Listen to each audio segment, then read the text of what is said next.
There's only one system that is interoperable with every government around the world, that everyone has, that everyone is broadly familiar with.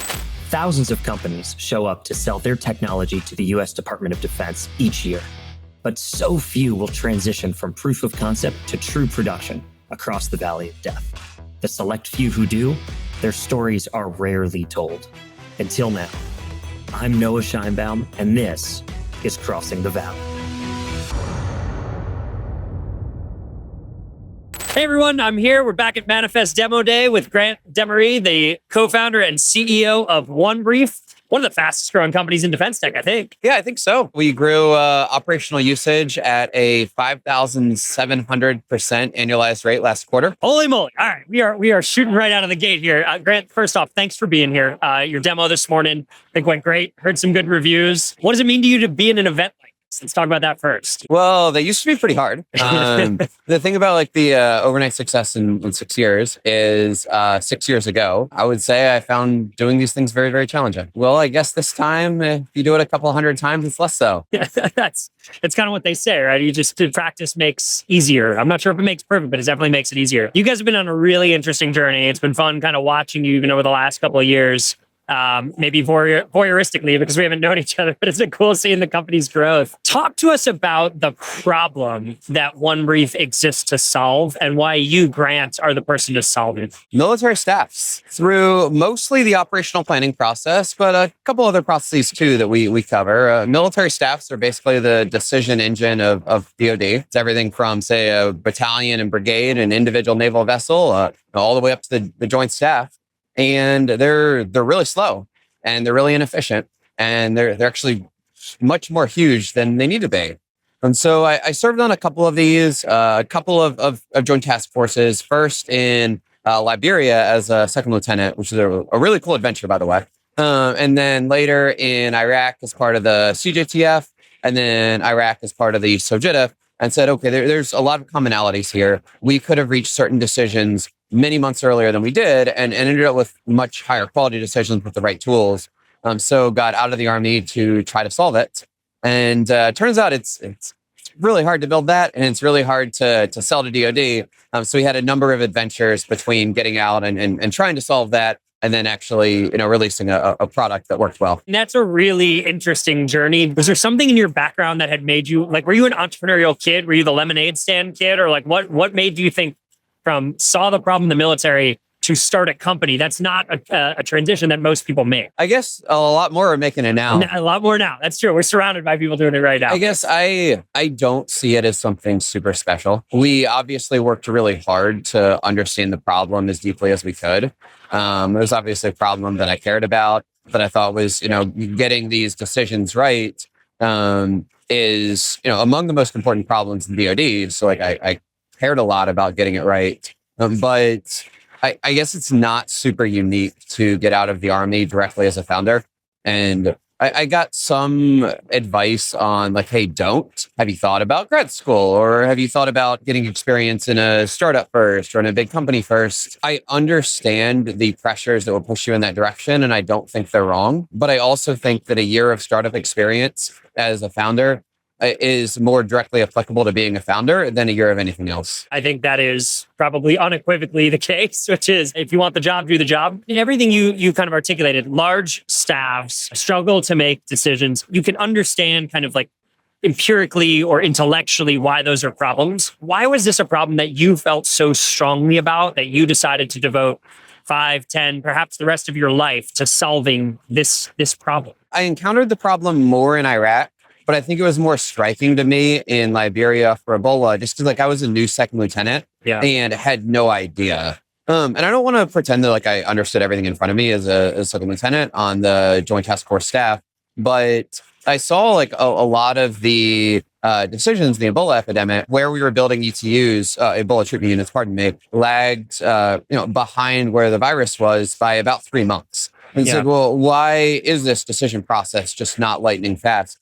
Because there's no like fundamental rule of physics that says it couldn't be. Like we could, make these decisions near instantaneously as soon as the environment changed. I thought, well, this is this is really, really pretty tragic. Like, we've got people who are dead and don't need to be. Yeah, these are human lives being lost because of decision speed. I had some ideas then. Like, I actually had like a napkin sketch on an actual napkin. Really? While you were still in the service. Like, hey, I feel like we could fix this. Yeah. And I thought about it a lot more in Iraq. On the like, try to be a good entrepreneur. If there's certain staff processes that I can change, or certain things that I can do that are new, I guess if you want the job, do the job. So in the service, it's very good to like try to cause the unit to do some stuff maybe it kind of already wanted to do, but just needed a little bit of activation energy. That's pretty cool. So this is not a problem that you like left and then said, let me go fix this. You had been working on it all along. Yeah, I mean, like narrower pieces of it. Sure. Yeah. And when you talk about this sort of problem, which is decision quality, decision speed, size of staff, we chatted briefly before. This is something I've seen a little bit of, again, from the civilian side. What seems hard is that when you talk to different users, you get a feature laundry list in this space. We want multiplayer mode. We need discoverability of information. We want, all these other things. And you've talked previously about things like Notion is a really good commercial tool. And there are collaboration platforms like Slack or Teams or whatever. What was the insight that allowed you to kind of gain to take the VC term, the conviction that this was like actually something different and that there was a product here and not just a set of features to existing tools? Well, we solved this wrong a whole bunch of times. I'm not super proud of how I approached product in the very early days. Tell us about it. Yeah. So, I mean, I had a pretty clear vision of what I wanted to build. And some of the stuff actually ended up right. But a lot of it ended up is not what we needed to build first. And it took us a really, really long time to get to active usage. And like part of this is just that like we failed to enter the market in the way that I would if I got to go back in time and do it, 6 years. Like I feel like go back in time, like we could probably speed this up 3 or 4 fold just because you know where the points are that actually work. So the next time it can be your Anduril to the Palantir. Right. But it took a little bit of trial and error to get it right. And we built a lot of product, most of which turned out to be useful, but not the 100x feature functionality that we needed. And what ended up actually working was this set of exercises. So what we do is so say you serve in a large staff, like a joint task force. People do a lot of exercises. We would create these fictional scenarios. And in the early days, like we had no traction, we had no money raised, we had like no users. And the one thing we could do was we had a product that kind of worked. And we would cold contact, like cold email or LinkedIn, a bunch of military planners. A lot of these guys actually ended up working at our company later. Like we had a really, really good experience. And we'd say, come to my exercise all day Saturday. We're going to do a fictional scenario. And 6 of you are going to use Word and PowerPoint and old tools to face the fictional scenario. And 6 of you are going to use this proto version of Onebrief. And that ended up so good because if you're doing work that's usually classified and you don't have a contract yet, then getting real usage is super hard. And this gave us unclassified usage where me and Rafa, my co-founder, could just see how everybody responded and make the product better very, very quickly. We ended up doing 19 of those. Wow. And these were exercises that you guys stood up? Hosted, yeah. So they weren't like, this wasn't like GIFX or like one of these other, it's not a military exercise. This is, you just hung up a shingle and said, we're doing an exercise, will you come? Yeah. And they came. They did. That's shocking. Now, like a lot of what made it work is so say your product isn't there yet, and it took us a really long time to get the product to something that I'm like quite proud of. Yeah, and I'm quite proud of it today. And it took us a really long time to get there. We were able to make up for it by like making all the other parts of the scenario good. So like I probably spent 100 hours on the scenario for the first exercise. So people come in and say, "Wow, there's some sign of competence that." This is very serious. And spent a huge amount on the conduct of the exercise because people are used to exercises, perhaps not being as efficient as they wanted. A huge amount of effort, like figuring out who was invited so you would get to work with planners you really liked. And even if the product as a whole wasn't good, there were a couple of features that were great. So you would come in and use something that's great and say, yes, I know this doesn't cover my whole workflow. But the part that you do cover is really, really good. And I believe in it and I want to come back. There is so much to unpack here, not the least of which is the whole idea of like figuring out what the kernel of value is that you're giving these folks who are showing up. Were these on weekends? Were you getting them to take leave? Like, how are you getting people all to day come? Saturday. All day Saturday. Yeah. So you give up your Saturday to come hang out with Grant and the team. And were you paying them? Initially, no. Later, we found a way that was actually lawful to do it. Okay. Are you willing to share that with us? Yeah, I mean, it's not super complicated. Like you had to get your chain of command to review a thing. You had to sign a thing that said you had gotten your chain of command to do the thing. You had to agree to certain things. You had to agree that you weren't in a current or prospective Onebrief customer. So basically, we had like a long forum, and we got like pretty extensive review on how to do it. Yeah, but I think that was totally necessary because once you could offer an incentive and do it totally above board, it made it a lot easier to run these en masse. I can imagine. And when you look back, you said 19 of these exercises. Was it the same people coming every time, or were you recruiting fresh planners each time? Partial rotation. So I think the person who did the most did like 6 or 7. Okay. So there were definitely some usual suspects, several of which are current Onebrief employees. So it's really worked out. And what was the? Sorry, I'm just so fascinated by this. What was the total size of these exercises? Like, what was the largest you ever did? Typical was a team of 6 and another team of 6. Okay. So 12 external participants. Yeah. We did some mega ones, and I've kind of soured on mega exercises, at least at that stage, because I got very ambitious with some of these and like wanted to do like multiple echelons and say, all right, here's the JTF and here's the land component and here's the level below. And that just wasn't right. We got to being able to truly have great performance cross echelon like a year ago. And I think trying to do that 4 years ago, and instead of solving the right problems in sequence, I don't think that was a hugely costly mistake. It's mostly fine, but this is sort of, if I could do it again, I would be very efficient and say, well, actually our sync matrix needs to be adequate, or our written orders need to be adequate, and pushing to cross command, which is a very, very difficult collaboration problem, which is actually one of the problems I'm like more proud of having solved, is getting, if we're working, 5 echelons deep from joint staff down to like an 06 command, getting everybody to share their data properly. I don't think that's the problem you solve to deliver a modicum of value to one user. I think that makes sense. So this was 4.5 years ago. 4.5 years ago. Help orient everybody to where are you today. So 4.5 years ago, no customers, exercise, your own exercises. And today, give us a sense of how many customers, how many people are using the product that you all have out in the world today? Most of their staff work. I don't want to pretend to have everything. I don't want to pretend to be farther along than we are. But, everything from the O&I to your operational planning teams to a lot of niche staff processes, collaborative across, COCOM, service components, and the next echelon and the next echelon, we're getting a pretty decent amount. So that's a huge amount of the workflow. So you've got a couple people who are really doing a lot, and a lot of people who I think are dipping in their toes. And because you've got kind of a network effect product where like the whole point is getting the data sharing problem right, so you make a change and it affects everyone, you end up pulling in a lot of users, and the goal is to make sure that each of these people has a very good experience and wants to come back and do their own workflow in it.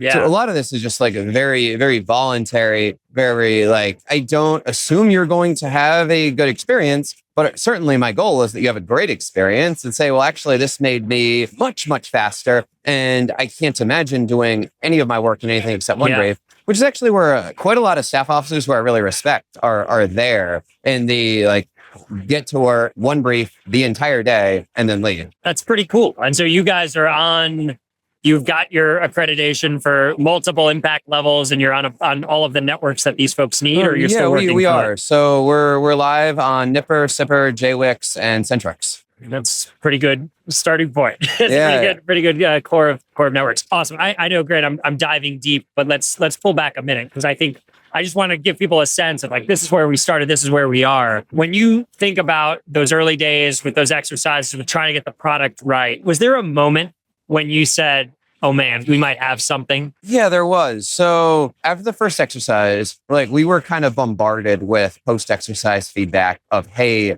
this is going to be huge. this is really important. I faced this for a really long time. Like people were making lots and lots of introductions to, people who we could go work with in DoD and saying like, I could have used this. I need this. And we hadn't really gotten that before. And I think that was the first step change from, hey, pardon me, I'm really trying to improve your staff, especially around operational planning, but kind of the whole thing. They were like, that's cute, to, ooh, actually, you may do this. What do you think helped them get to you may do this? It was seeing it in the exercises? I think putting hands on, even a really, really early product, putting hands on and saying, I know this isn't going to change the world today, but there's merit here. It might change it tomorrow. Yes. And I guess when you use something and you can tell that like something's been very thoughtfully done and someone spent a really long time trying to understand the problem, which we did, by the way. We did over 200 discovery calls. Yes. All the way from, recently commissioned second lieutenants all the way to, actively serving 4 stars. Like, hey, like walk me through your articulation of the problem. Yeah. And I think when you feel that in the product, it's the sort of show of confidence that's almost like an honest signal of we're very serious about this. Yeah. Straight out of the Hacking for Defense or the YC playbook, right? Of you got to get out of the room, the classroom, the boardroom, whatever it is, and go speak to your customers. Take us through your first sale. What did that look like? Oh, okay. I'm so nostalgic for this, by the way. This was like right about when I met my wife. So yeah, it was a very, very good time. It was a big heady time. No, it was the good old day. So we've not really deployed a product on a classified network yet. We've got this proto version of Onebrief that does a small number of things, honestly, pretty well. Doesn't really cover your workflow, but we're really working to get there. And we're a 2-person company at this point. Wow. And there was this officer who was then a Navy captain. Just because I haven't asked permission, I'm going to call him John. It's not his real name. This Navy captain, I had gotten a warm intro to him after an exercise. And I had an initial phone conversation. Like he seemed really attentive to what was going on. And ultimately, he was the first buyer. We weren't there yet. Yeah. And he asked lots and lots of hard questions. And I could tell that he was very into the field of like making staffs fast and operational planning generally. And he ended up telling me that he had looked at over 10 different, products or attempts to solve this and had denied all of them. Wow. So you've been on the hunt. Yes. And he ended up saying like, hey, I don't know if you guys are going to do this, but this is the first one that I think even might. And I said, great, let me embed in your staff. Like, how about right now? Let me into your SCIF. Let me use Onebrief as part of the stuff that you're doing right now. And he was like, yeah, okay. Were you reservist at this point? Nope, I was out. You were out. I was You're out. Civilian. You're not active duty. You're not reservist. No, we needed to make this contracting legitimate. We ended up doing a government card purchase. Yeah. But I was like, $15,000. It's inside of your GPC purchase. But let's just do it and get there. And he agreed. It ended up, there was a little bit of difficulty to get started. Like the clearance thing is a huge problem, but we got there. I ultimately did get read on after a fashion and got into the building. But then almost immediately there was another obstacle, which was how are we going to actually use Onebrief at all this stuff that's, TS, SCI, when not only do we not have an ATO, but we're so far from being able to get one that it seems like a very, very difficult challenge. And this is in the days before things like Palantir FedStart and Second Front and certain ATO reforms. So not a super easy problem to solve. But what we ended up coming to was let me use a personal laptop in the SCIF. I promise we got there. Yes. For those of you listening, that sounds like the ultimate no-go. You cannot do. We got to yes. So your personal laptop in this, and that's definitionally not allowed. Yes. So we ended up doing. So I went and got a new one at Best Buy. Straight out of the package. I talked to straight from China. Yep. I talked to the N6, I talked to the N2, and basically everybody had said, yeah, this actually seems fine. If we give it to our guys in the 6, then they get to disable everything. Right. We'd taken a nail to the camera. We'd physically disabled Bluetooth. We'd physically disabled Wi-Fi. Yeah. There was no communicating out. We'd agreed that it would become Navy property when we were done. Gotcha. So there was no taking data out of the SCIF.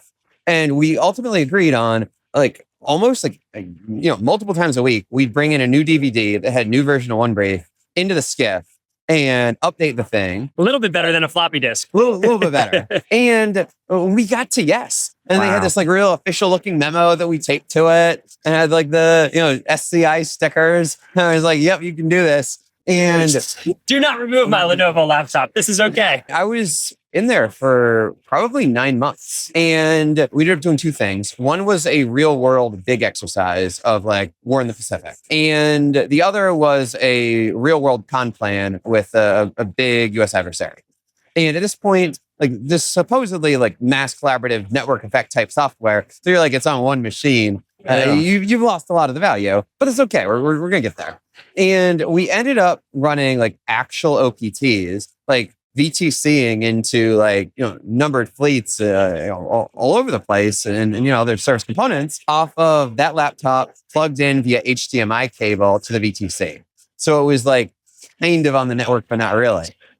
And we got there. Like we did the exercise. A key admiral came to see us after the exercise, gave him the demo. I was like, hey, so this is what we're trying to do. Need a real contract. And he just said, okay. And it wasn't very much money. It was very much the like, we know we're going to lose money on this and it's fine. Like we've got to prove something out. But we got it done, and it got us facilities clearance, which was super necessary for later. It got us sponsorship onto SIPR and JWIX. It got us. Wow, it's a hell of a contract. Is it a SIPR? This was a Kratos? No, what was this? Initially, we weren't even the prime. It was like, put this on. They put you on some IDIQs. On one of the giant IDIQs. Yeah. But you know what? There's a lesson in there. Partnership and just getting in the game is worth it. A lot of folks think they have to control that relationship, and you managed to make this work for you. Though I don't want to mislead our listeners. Like that was actually one of the more important moments. Yeah. So there were a couple of things that I negotiated for that I think were really important. Okay. And I think those initial contracts can be very dangerous. Yeah. So first of all, the prime we picked was actually really good. Actually, since it's not a good thing, it was Huntington Ingalls. I think that of the primes involved in this, I had a very good experience with them. And what we did initially was what we negotiated for was, first of all, like a pretty reasonable pass through that the government agreed to pay. And even though now we generally use contracts where we're the prime, but we're still like very willing to use contract vehicles according to convenience of the government, as long as we meet certain conditions, one of which is the government pays the pass through. The other of which is there's certain things in a subcontract that can really mess with you. For instance, generally the prime gets to talk to the government and you don't. And that could just spell doom for a company trying to find product market fit. And we got it written into the contract like, no, that's not how it works.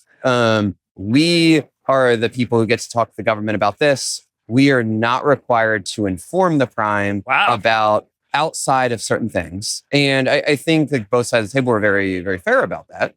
This was like very early in our company. And this was also my first time. So like, definitely I had some level of concern. Yeah. And then basically we got the IP ownership right that kind of said, not only do we keep the ownership of everything, we don't even have to inform you what it is. Why do you think they agreed to all this? I think, first of all, it was a very small dollar value. Yeah. I think second of all, like, because I'm still close with the people who are on the other side of the table. And I think there were just like some like good faith, good people there. Great Americans work at these Sometimes primes. like people just like want to do a good thing for the country. Yep. I think part of it is that, their relationship with the government customer mattered and the government customer really wanted it. So a prime is like very willing to do a favor for the government customer. But in any case, it ended up as like a pretty positive situation. And we got our facilities clearance, we got the network sponsorship, we got a real contract. At this point, we'd done one exercise in the app. And we were doing this big con plan. And I was the Onebrief operator. Eventually got one user there to become the Onebrief operator. Got that transition done. But, we went from 0 non-me users to 1 non-me user. I love it. It's so cool. First of all, it's a phenomenal story. And just tell us a little bit more about what were you actually doing day to day? You were the forward deployed engineer. So you were using the software. Were you also like modifying it every night, or what was going on there at that point? So, at this point, it was me and Rafa, and then we added a couple more shortly thereafter. So like every night, Rafa and I would just have like a long chat about like, hey, what what did we learn today? What are we going to do in the products? I think at that point, I was mostly doing like just direct customer facing stuff. I was doing a little bit of sell and expand. And like that became my life, maybe 6 months later. Yeah. But I think we did the order of operations right, which was get some customer success in this first customer. Yep. And then leverage the customer success to bring on a couple others. Yeah. So it's a great segue, which is, on this show, we like to talk to those stories about how you go from kind of prototype, which is where you were, to production, which is where you are now, with a lot of people using this thing. From that first non-you customer, how long did it take until you got a second? So we added another service component 9 months later. Okay. So not bad. I was very proud of it. Yeah, that's pretty quick. And we added the third one just 2 months after that one. So you just kept cutting the time down and down and down. We did. Yeah. Almost all of this was word of mouth initially. That was my next question. So were you going from one service component to another, or were they talking to one another? Both. Like I was definitely doing the outbound, like, let me email someone, hey, here's what I'm trying to do for you. Yep. Like there was, by the way, like cold outbound works at that stage. I endorse it with caveats. Like one trouble with so say you're starting out in defense software right now, and you've got like the hacks that worked 4 years ago. Yeah. The market's kind of moved on. Yeah. So some stuff that we tried, we're like, oh, look at this being creative or something. And now you try it again, and it's no, the market's past that. That's been tried many times before. Instead of signaling intensity and competence and creativity and willingness to do stuff, it actually more signals like, hey, we're just doing what everybody else says. Yeah. So you've probably got to find your own hacks. But at that stage, lots of outbound combined with, if you went to an OPT where our product was used and got a good impression, then that's a good opportunity to say, hey, how about your command doing this? Yeah. And generally folks were receptive, it sounds. For each one that said yes, how many said no? I think the ratio is pretty bad initially. Yeah, of course. And the ratio is very good now. But in the moment, like I was so proud of it. Like I was like, oh, anyone saying yes. It's huge. Even though like in reality, it was certainly taking a lot of, like we had a deal that we had very early on that was going to provide a million of real ARR, like non-cyber, and we were so excited about it. Yeah. And it died at the final board. And very sad. We've been traveling and working that for a very long time. It happens. But you guys have managed to persevere through it. So let's do just a little bit on the scaling portion of this, because you're at a place now where obviously, people started to notice the progress you were making, money came in, team grew. When you think about like the company you are today, are you still selling that one core product? Are you selling services? How are you spending all of this money that you've now raised? Oh, yeah. Okay. So we got a couple things in priority order. So number one is that our current customers are successful. Like nothing is going to work unless the current customers are genuinely successful and love it. And we're very attentive to the, whatever the current blocker is to making their staff's KPIs better, which is actually like a pretty important point. Like what is Onebrief selling is less software for your staff and is more a promise to make your staff's KPIs better. And I guess those specific KPIs that we're trying to improve are, first of all, speed. Meaning you should get to much faster decisions than you do without Onebrief. I've got a couple of stories that I think are worth telling around that one. The second one is decision quality. Like you should see more brilliances and fewer blunders. And the third one is efficiency, meaning requiring fewer people to do your stuff. And I define customer success as, does the customer get those KPIs or not? And the number one thing that we do with our money is make customers succeed, which is a combination of like physical customer relations people living at customers and lots and lots of engineering improvements to make the product better really quickly. What's the craziest thing you've done to help a customer succeed? Well, back in days when a same-day release to JWix was very hard, we had a potential company killing moment. By the way, don't stress too much about these. There's like 100 of them. Your company dies every day. And so we had a very rough moment. So there were a bunch of excited users. This was 2 years ago. Excited users at a CoCom were using the product for a very large continent-wide joint planning group. And the product had basically a blocking problem where you would not be able to have that volume of users collaborate. And it caused like some pretty serious frustration. Like we promised we were going to, make this better. And in fact, like you cannot do your workflow. And what we ended up doing is we spun up the right team to do rapid response on this. And the engineer who got it, so it was this gentleman, Charles Howard, it was like, I found how to massively improve performance and got it done in relatively quickly. And then we worked across all the time zones because we had, SCIF access in, Europe and CONUS and Hawaii and Korea. And we were basically able to go 24 hours to get the thing onto JWIX. Wow. And the customer woke up the next morning, like not knowing about any of this, and just went and did their thing, and it went great. And all we got from the event was like, oh, this was so much better. We accomplished a thing. We accomplished a thing so much faster. I'm so happy with this. And on the inside, I'm like, you really almost weren't.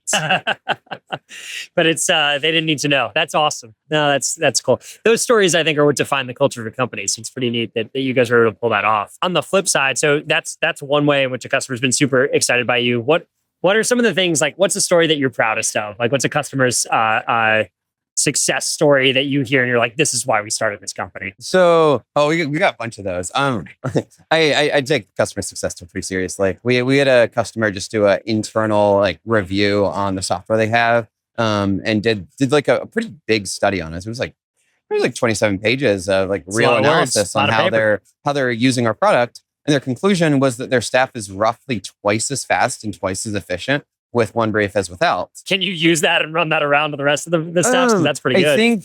I think we're going to do right by customers. First of all, not name them, and second of all, not share it without permission. But I will certainly ask for permission. Yeah.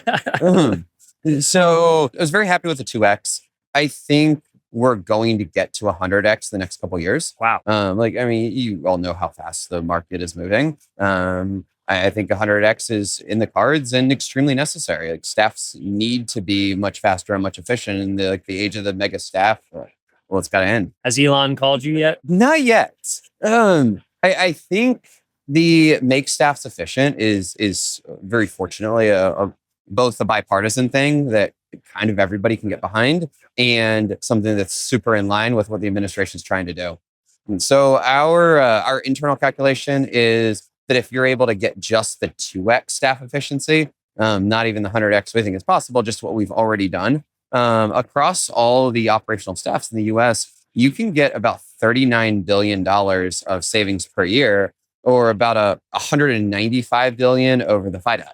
Which is like a huge deal. Like that's less than the total, that's more than the total amount we need for the innovative programs that are required across like autonomous vehicles and the UAVs and so on. Basically, mega staffs are a huge opportunity for DoD to recover the required funds. That's a really, I think, an interesting way to put it, which is we know we need to invest in these other technologies.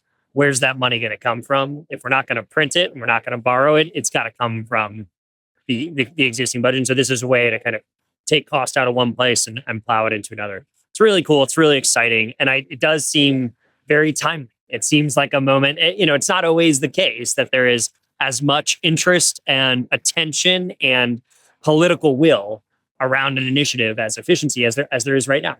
So it seems like you guys maybe, I don't want to say you've timed the market because you've been in the market, but it seems like maybe it's an idea whose time has come. I think this isn't all about cost savings. Like I've served on these staffs, and it's miserable to watch things not be what they could and to kind of PowerPoint monkey. And decision speed is already something that wins the war. And there's like lots of historical precedent for believing this. Yeah, I took a lot of history classes. Okay, so 30 Years' War, Gustavus Adolphus, King of Sweden.